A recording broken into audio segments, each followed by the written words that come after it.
Yeah, no, it's been, look, for the wrong reasons, which is the pandemic, we've been benefiting. But the good news for us is the benefits will be permanent, which is this is a change in behavior with students. So we were already seeing, as you mentioned, extraordinary growth in the U.S. We were growing at 32%. We're now growing at 60+%. We said for the second half of the year that we would grow at least 45%. And that is a result of the fact that students need more help than ever before, whether they're in the classroom, whether they're going to learn at the physical premises of the school, or they're going to go online, or more students are going online. They need more help understanding the subjects. They need something that's affordable, on demand, scalable, and adaptable to their actual needs. And so as a result of that, Chegg has just been soaring. But the thing that surprised us was just how popular Chegg has become outside the United States. Right around mid-March, when all the U.S. schools closed, schools around the world had to close. And international students were not familiar with Chegg, but now that they are, they're using it with the same engagement metrics that we see in the U.S. So it's just been a breakthrough for Chegg, and one that we imagine is going to sustain for quite some time.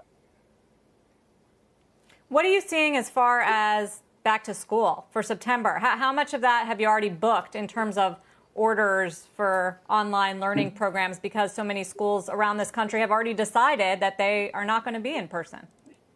Yeah, the great thing about Chegg is we're relevant whether they're in person or whether they're online or whether they're hybrid, because all we really are is homework help. We're like a personal tutor for every student at $14.95 a month or $19.95 a month. And in the U.S., our awareness was already 87%.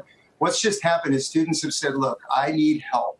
And schools can't provide it. Even if I go back to campus, labs won't be open, writing labs won't be open. And because of our affordability and relevance and quality, they've just sort of flocked to us. What we're seeing is what you would imagine.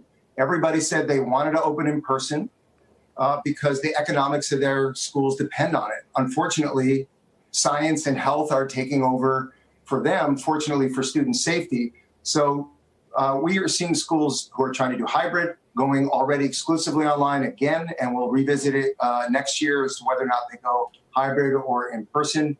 So for Chegg, we are seeing the benefits of more people going to school online earlier than we've ever seen, which is why we had the confidence to give the rest of the year guidance, whereas last quarter we only gave one quarter's guidance. You mentioned the economics there, Dan. I mean, if more courses are done online, what does that mean for pricing, particularly when we talk about college tuition?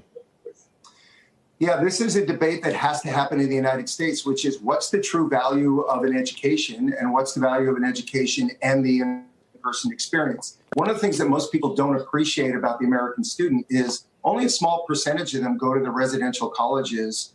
The rest of them are all going to community colleges or state schools. The average age of a student is 25 years old. They're often parents. They often have jobs. They also often get partial degrees. 43% of them don't even graduate, and those that do, overwhelmingly, it takes them 6 years. So what we have to see is the price of education come down, schools accept more transfer credits so people can get degrees, an expansion of relevant curriculum for the job and for the workplace, which is why we're seeing our Thinkful business grow, which is a skills business.